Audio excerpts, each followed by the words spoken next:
Hola, ¿qué tal? Muy buenas tardes, sea muy bienvenida, sea muy bienvenido a Bajo Juramento, la entrevista producida por El Soberano, y en esta ocasión tenemos a una invitada especial, una gran invitada. No necesita mayor presentación, solo decirle a nuestra invitada que esta es su casa, ministra del Pueblo, Lenia Batres. ¿Cómo está? Bienvenida. Bien, pues con mucho gusto de estar aquí con ustedes, Max.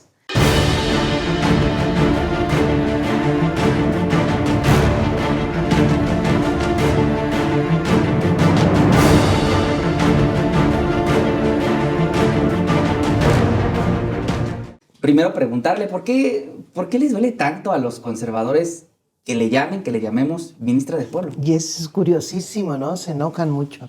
Sí. Yo creo que por dos razones. Una, porque malentienden la propia denominación, o sea, creo que no la comprenden. Entonces, entienden que estoy haciendo ostentación de popularidad. Eso es lo que entienden. Y eso les molesta mucho porque creen que con que uno haga esa ostentación, la gente, porque subestiman muchísimo al pueblo, va a sentirse atraído. Son parte de sus deformaciones conceptuales. Y yo creo que lo que no alcanzan a entender, pues es muy lamentable, y es que la denominación de ministra del pueblo es fundamentalmente de identidad, es fundamentalmente de los intereses que se persiguen, ¿no? Sí. Yo creo que quien me puso ministra del pueblo, que por cierto vino justamente de esta revista que ustedes encabezan, o por lo menos fue una de las primeras voces que me identificaron así, pues pensaban fundamentalmente en los intereses que uno puede representar, cosa que a mí me da mucho gusto.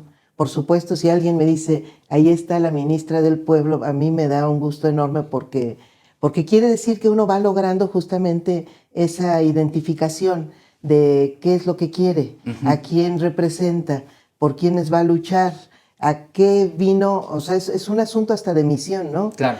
Para mí, lo he comentado varias veces, es una especie de declaración de principios, Sí. pero además es una misión. ¿Qué es lo que va a hacer? Todo eso creo que no es lo que les molesta a los que ven un peligro en ministra del pueblo, porque lo único que ven es la posibilidad de la popularidad, que les molesta muchísimo. Bueno, pues yo no la veo mecánica, obviamente que atraviesa que de verdad uno representa esos intereses, pues para que haya identidad y se convierta, pues más que en popularidad, en eso, en una adopción de una ministra que está representando a las mayorías, a los intereses y a las, digamos que, a la forma de estar en un poder de la mayor parte de las personas que nunca han tenido, sobre todo en un poder como el Poder Judicial, que no han tenido, pues, quien los represente, quien vele por sus intereses. Ministra, nosotros le dijimos, en nuestra portada del diciembre de 2023 colocamos Ministra del Pueblo para el Pueblo. Fue un editorial que este medio hizo porque pues así lo consideramos, es lo que se decía en las calles, lo que se decía en redes sociales. ¿Usted ve ratificado ese nombramiento, ese llamamiento que le hemos hecho de Ministra del Pueblo en las calles? ¿Cómo se ha sentido en sus primeros días de campaña? Pues estoy bien contenta porque yo creo que es parte de lo que miran quienes han estado obstruyendo el que se difunda información del proceso. A mí me parece muy interesante que cada vez que uno tiene contacto con la gente en general, la gente pregunta, se acerca, o sea, se termina yo creo que de abrir esta posibilidad o este interés que fue despertando la reforma judicial. Me decían algunas personas que están trabajando en justamente promover ¿La elección, el voto? el comicio, sí. Me decían que creen que hay como una especie de no identificación de lo que ha sido la reforma judicial con los comicios, con el ir a votar.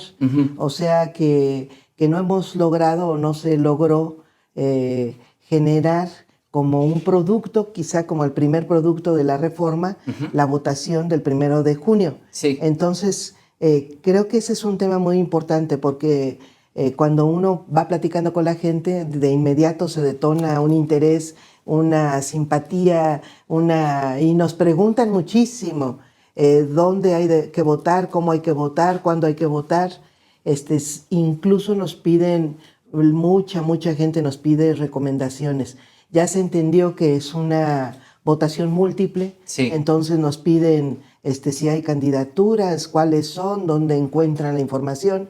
Es muy importante, por eso yo creo que ir invitando a todo el mundo a que si es el INE el que nos está poniendo los principales frenos para poder difundir el proceso, pues que comuniquemos que todo el mundo puede ser informador. Sí. No lo pueden hacer porque está prohibiéndoles a los partidos políticos, bueno, son los que tienen la prohibición de ley. Y tal vez entendería, partidos políticos, pero no así autoridades. Pero está prohibiéndole el INE a las autoridades que no tienen una prohibición en la ley, sí, pues que difundan el proceso. Ahora, sobre ese tema, ministra, usted sí, comenta, ¿no le parece que esto es un síntoma también de cómo es que el poder actual, el poder judicial actual, no es popular? Es decir, no es cercano, es cerrado, es una élite. Lo mismo en la vida electoral, porque precisamente es el INE el que se arroga la facultad de censurar. La presidenta Sheinbaum estaba difundiendo spots que quienes lo ven y lo escuchan es difundir la fecha de la votación, eventualmente dónde encontrar tu casilla, cómo votar, que ciertamente es un reto, ¿no? Poder comunicarle eso de forma efectiva.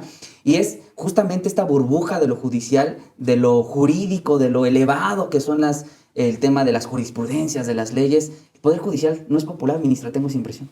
No, no es nada popular, y no es nada popular porque generó toda una barrera hacia la población. Inventó el actuar jurídico, inventó otro lenguaje. Tenemos un idioma paralelo al idioma común que yo creo que no se justifica.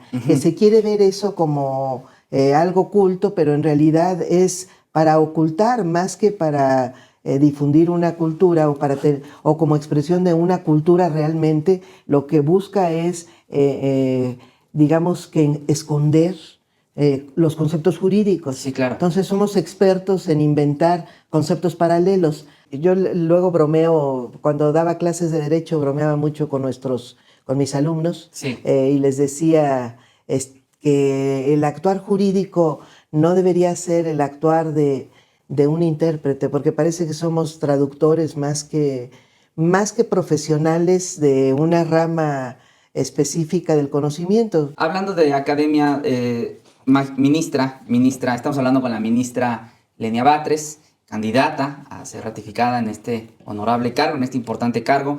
¿Qué estudia usted?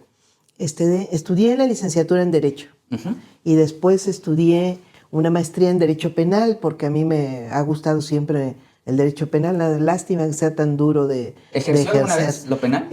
Pues ejercí 2 años como dentro de un despacho. Sí. Intenté realizar labores por mi cuenta, pero justamente me topé con una tristísima realidad, que es la enorme corrupción que hay en el ámbito penal, sobre todo. Sí. Es una cosa inaudita. El ámbito de los abogados penalistas. Te cobran hasta por las copias. Ministerios públicos. Sí. Jueces, juzgados penales, es una cosa terrible. Bueno, estudié después porque me he dedicado mucho a trabajar en el gobierno. Entonces, estudié una maestría en gestión pública. Me interesaba mucho la planeación y tener algunas metodologías, algunas formas de formular programas y políticas públicas. Y después estudié, siempre ha sido un ámbito que me ha interesado muchísimo, el de las realidades de las ciudades. Quería entender la planeación urbana y estudié una maestría y un doctorado en estudios de la ciudad, que además, junto con el ámbito jurídico, me ha permitido saber que tenemos en México un enorme problema, que es la falta de desarrollo del derecho urbanístico. Sí. Entonces es parte de lo que he estudiado. Recientemente ingresé al doctorado en Derecho Constitucional, justamente para fortalecer la labor que ahora realizo. He estudiado además muchos diplomados en ciencia política, estudios parlamentarios, en seguridad pública. ¿Tiene 3 maestrías? Una licenciatura, un doctorado y va por el segundo doctorado. ¿Dónde encuentra tiempo, ministro? Pues en las noches, Sí, no, Pues pásenosla. tengo que hacérmelo. Permítame un poco hablar sobre, no precisamente sobre su vida personal, pero usted tomó protesta el pasado 14 de diciembre de 2023. Desde entonces quisiera preguntarle cómo ha cambiado su vida, digamos, en lo personal y luego, si me lo permite, en lo profesional, porque me imagino que no es un cargo sencillo ser ministra de la Suprema Corte. No, no, no, para nada. Ha sido en realidad exigentísimo. Eh, Mi vida sí ha cambiado mucho. Afortunadamente, pues ya no tengo compromisos con un hijo pequeño. Tengo un hijo ya grande, ya es totalmente autónomo. Entonces tengo mucha libertad Ujú. personal, por supuesto, y la voy administrando en el ámbito profesional siempre desde hace más de 30 años que trabajo, pues me dediqué muchísimo a generar, pues, quedar bien, es decir, pues hacer mis funciones de manera lo más precisa y lo más solventemente posible. Sí. Entonces, por eso es que siempre le he dedicado o tratado de dedicar al estudio de lo que hago el espacio suficiente. Es bien interesante escuchar la rutina, no solo personal, sino también profesional de una ministra como usted. Fíjese, cuando usted llegó, el 14 de diciembre fue nombrada y a su arribo, la prensa corporativa en su mayoría hablaba de enfrentamientos, encontronazos, se agarrón en la Suprema Corte al referirse pues sobre los intercambios que tenía o que ha tenido con Norma Piña, que ha tenido con algunos de sus otros compañeros. Pareciera que no les gusta el debate a la prensa corporativa, que se espantan si de pronto alguien está en desacuerdo con la mayoría en esa Suprema Corte. ¿Cómo lo ha vivido usted? Pues exacto, es bien curioso porque está totalmente previsto el reglamento que tiene la Suprema Corte. Es un reglamento de debate, no es un Sí. reglamento de cómo acallarnos mutuamente o cómo forzar un consenso que puede no existir. Ujú. Es bien importante por varias razones. Se suele creer en el ámbito jurídico que hay verdades, o se suele creer o se suele asumir que hay un solo punto de vista, Ujú. que incluso que si algo se discute, que es parte del discurso que yo creo muy desafortunado de toda una ideología de que se puso de moda en las últimas décadas, democracia deliberativa, Ujú. hay una pretensión de consenso. Entonces se supone en la idea de la deliberación democrática que sustituye a la democracia participativa, es decir, la adopción de la posición mayoritaria. En la democracia deliberativa lo único que falta es que debatamos para convencernos y una vez que debatimos sabemos la verdad. Esta es una pretensión sumamente autoritaria porque lo que hace es disminuir la legitimidad, sobre todo de los puntos de vista disidentes. En el caso del discurso jurídico, se suele creer que la ley es una especie de religión. Entonces ya está ahí la norma jurídica. Hay una sola forma de entenderla. Una vez que deliberamos los jueces en un cuerpo colegiado, llegamos a esa verdad. Sí. Entonces pierde legitimidad cualquier crítica. ¿Cómo es que particularmente los medios de comunicación no han visto bien? Digo, porque Sí, ya nos decía, un tema de racionalidad, un tema de verdad, un tema de verdad jurídica consignada en las leyes, reglamentos, estatutos, etcétera. Pero son los medios de comunicación particularmente, sí, sí, TV sí. Azteca, uno de ellas, uno de los grandes entes de los medios de comunicación en televisión y radio, que pues no le gusta, ministra, que haya debate en la Suprema Corte. Sí, entonces aquí lo que es curioso justamente es, por un lado, la Corte no estaba acostumbrada a debatir en serio. Entonces, fíjense que es curiosísimo, nunca se dan a conocer cómo son las sesiones privadas que tenemos todos los días. Siempre que hay sesión, se hace una sesión privada en el Pleno y luego la sesión pública.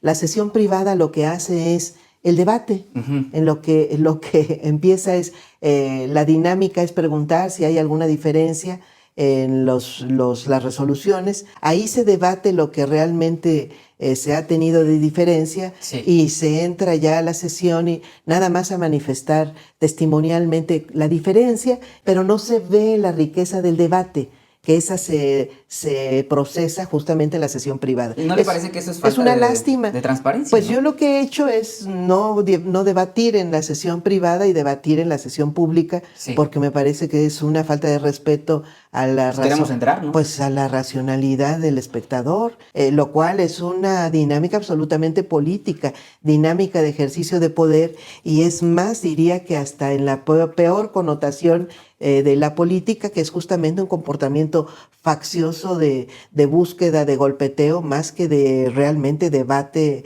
de contenidos. Claro, faccioso también es, ministra, faccioso también es el que le hayan censurado, si me permite la palabra, por declaraciones que hizo 6 años antes de llegar a ser ministra. Sin embargo, nosotros vimos a Norma Piña, a Lainez, entre otros de sus compañeros, manifestándose abiertamente en contra de la reforma al Poder Judicial, y cuando llegó el momento de declararla constitucional o inconstitucional, no se excusaron, no se tramitó, digamos, para que se excusaran a estos ministros de la votación, toda vez que ya habían prejuzgado. Bajo ese criterio, a usted la censuraron, la sacaron de una votación que pretendía atender un asunto del señor Salinas Pliego, de TV Azteca, de Banco Azteca, de este conglomerado de empresas que tiene el señor Pliego. Al respecto, ¿cómo lo ve usted? ¿Sí es un asunto de censura? ¿Es un asunto de censura a partir de la protección de intereses? ¿Cómo lo vivió? Pues justamente esta norma, esta figura de la recusación o del impedimento, Sí. Lo que busca es prever la posibilidad de que se den conflictos de interés. El conflicto de interés tiene que ver con que a quien va a votar le afecta de alguna forma lo que se va a resolver. Uh-huh. Entonces, por eso se prevé en la ley, sobre todo cuando se ha colaborado con la persona que tiene relación, que es una de las partes de los asuntos en litigio. Claro. Entonces es muy fácil observar en esas relaciones, lo cual justamente me lleva pues a contestarte que pues por supuesto que fue una censura, pero es una censura además ridícula. ¿Prevé que esta corte resuelva el asunto de los impuestos de Salinas Pliego? Lo que creo es que se dio cuenta este señor que es, y por eso es que había esa prisa aquel día, que es quizá para él más pertinente o más conveniente uh-huh. el que resuelva esta corte y no la que viene, uh-huh. que tiene menos probabilidades de sacar estos asuntos conforme a su interés en una corte más imparcial, menos amarrada a intereses, en los que no tiene estos amigos que le salen de repente, que pueden atropellarlo todo y aunque no haya motivos, declarar a quien le estorbe impedido. Esa es mi impresión. ¿De cuánto dinero estamos hablando, más o menos? No, es una cantidad grandísima. Ya hace un par de años, me parece, se le dispensaron más de 30,000 millones de pesos. En el año pasado se le dispensaron 640 millones más, y ahora tenemos estos 3 juicios en los que uno es, si mal no recuerdo, por 34,000 millones de pesos, otro es por 1,600 millones y otro es por 64 millones de pesos. Son esos 3 juicios por estos montos. Sí. O sea, todavía queda una cantidad muy fuerte que resolver. Ministra, hablando sobre lo ilegal, sobre la ilegalidad con la que se han conducido ahora, el sesgo, lo faccioso, comenta usted, lo autoritario, la censura, pues nada se dijo sobre el paro ilegal, y yo quisiera ver consecuencias, ministro, se lo comparto, porque vaya que sí que afectó a personas que no tenían a juicio de la Suprema Corte del Consejo de la Judicatura, un caso, decían ellos, grave, un caso apremiante, como lo son los asuntos penales. Por cierto, en ese paro vimos imágenes de agravios en contra de su persona, fueron a pegarle carteles, fueron a pegarle una serie de improperios a su puerta ahí en sus oficinas. Bueno, pues son 2 opiniones. ¿Cómo vivió usted ese paro en lo personal, en lo profesional dentro de la Suprema Corte? Fueron imágenes fuertes, inéditas en la Suprema Corte. Y por otro lado, ¿qué opina? ¿Fue ilegal la suspensión de labores, el paro de labores?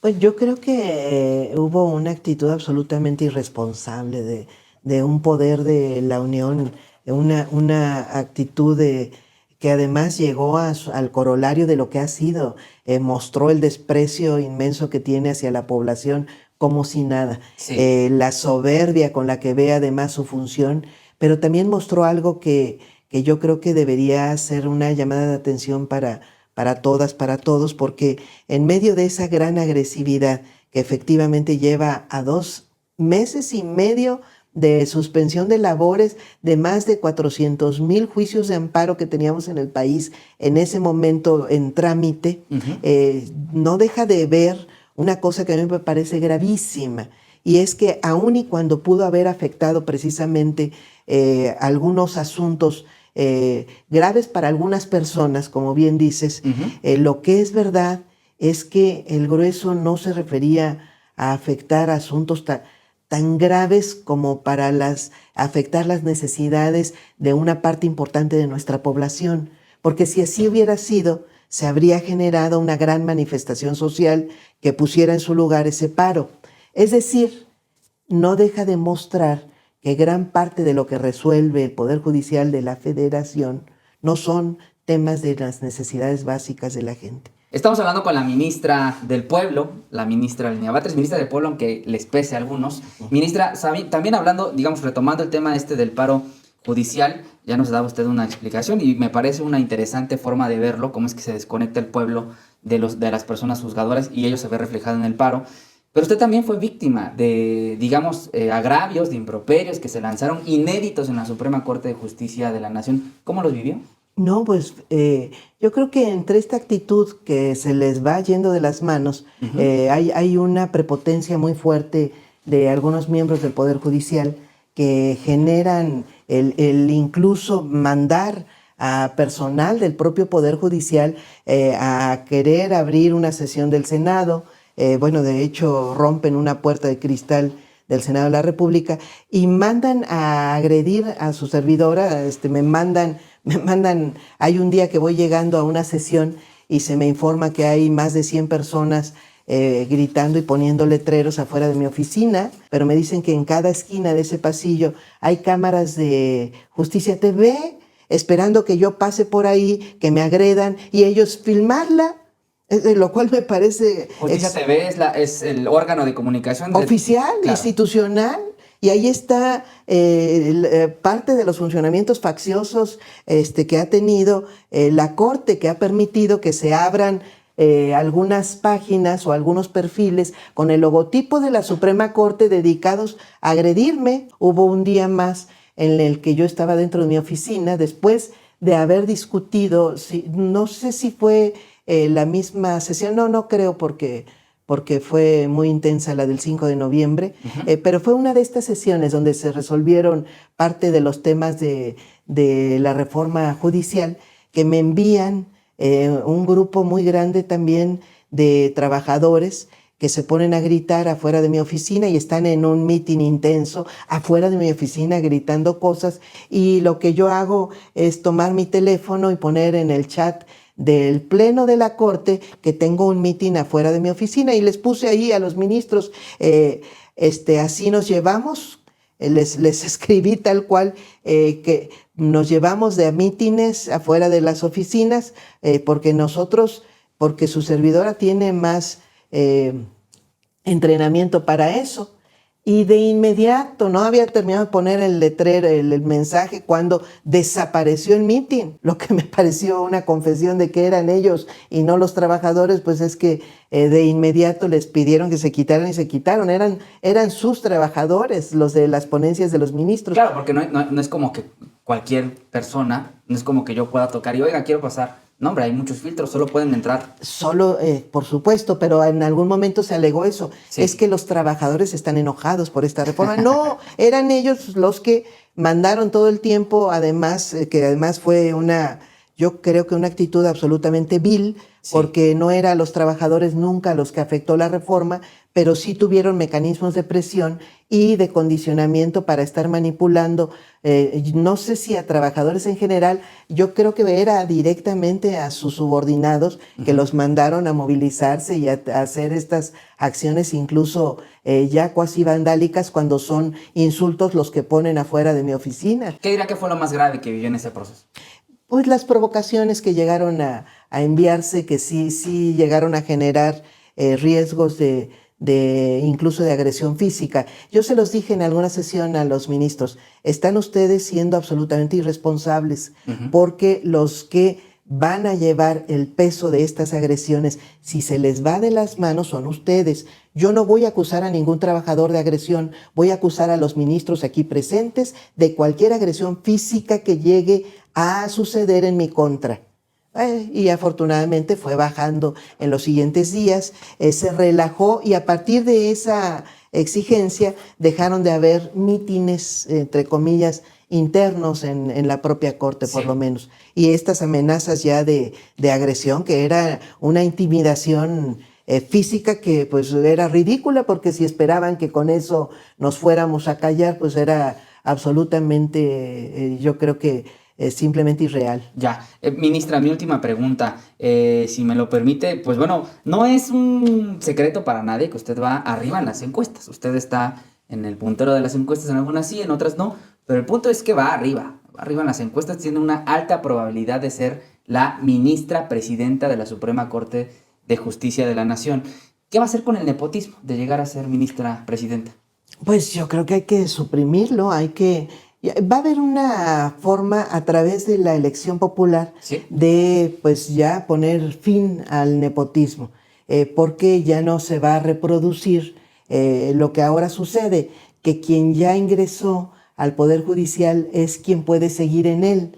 Ese es un problema de origen que tenemos, más aún cuando tuvimos décadas que la única forma de ingreso al Poder Judicial era a través de la contratación directa de jueces y magistrados. ¿Ya no se va a poder? Que contrataron directamente a sus parientes. Ya no se va a poder. Ahora va a ser un órgano de administración el que va a llevar la contratación.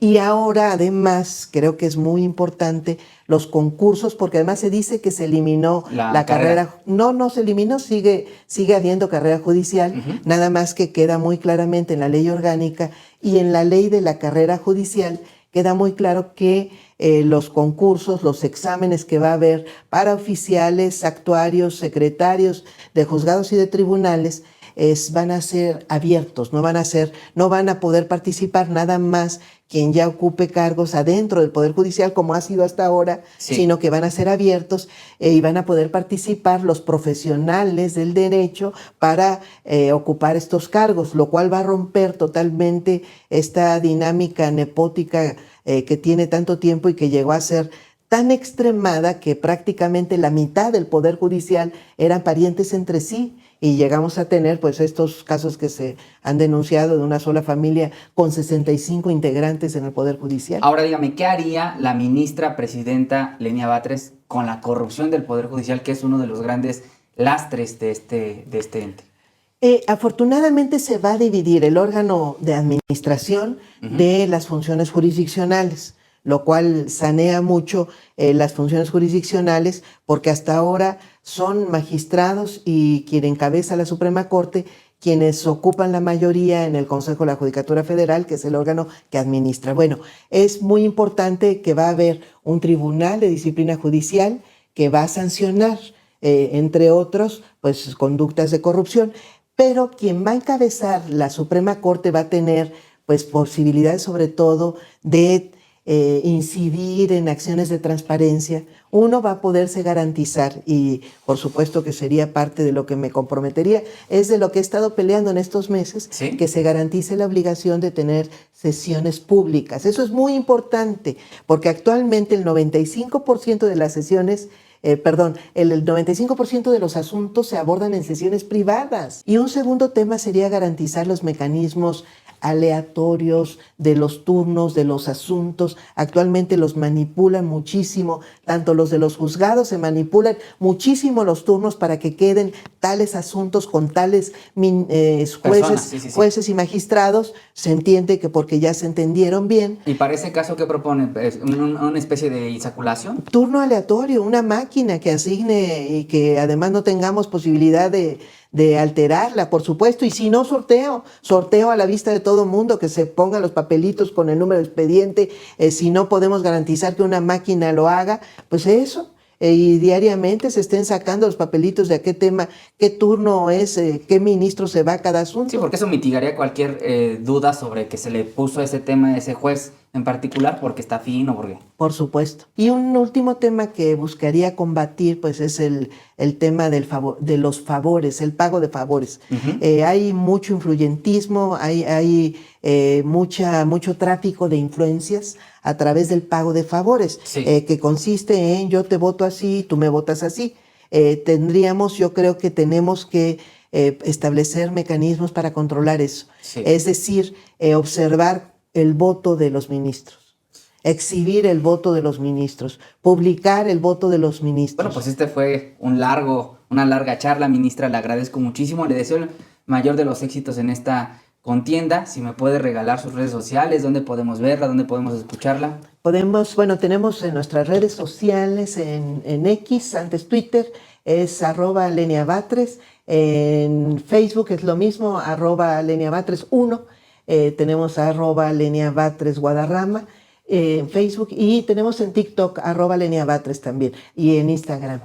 Pueden visitarnos, hacernos comentarios y por supuesto también hacernos recomendaciones. Estamos atendiendo muchas invitaciones en todo el país para ir a hablar de la importancia histórica de la reforma judicial, y también estamos atendiendo, por supuesto, invitaciones para promover la candidatura que estamos encabezando para la Suprema Corte. ¿Qué número y qué boleta? 03, boleta morada, 1 de junio, no dejen de votar. Bueno, pues esta fue la entrevista con la ministra del Pueblo, aunque les duela a algunos, ministra del Pueblo, Lenia Batres. Le agradezco muchísimo que haya venido aquí al Soberano y le agradezco más a usted que se queda con nosotros. Ya volvemos.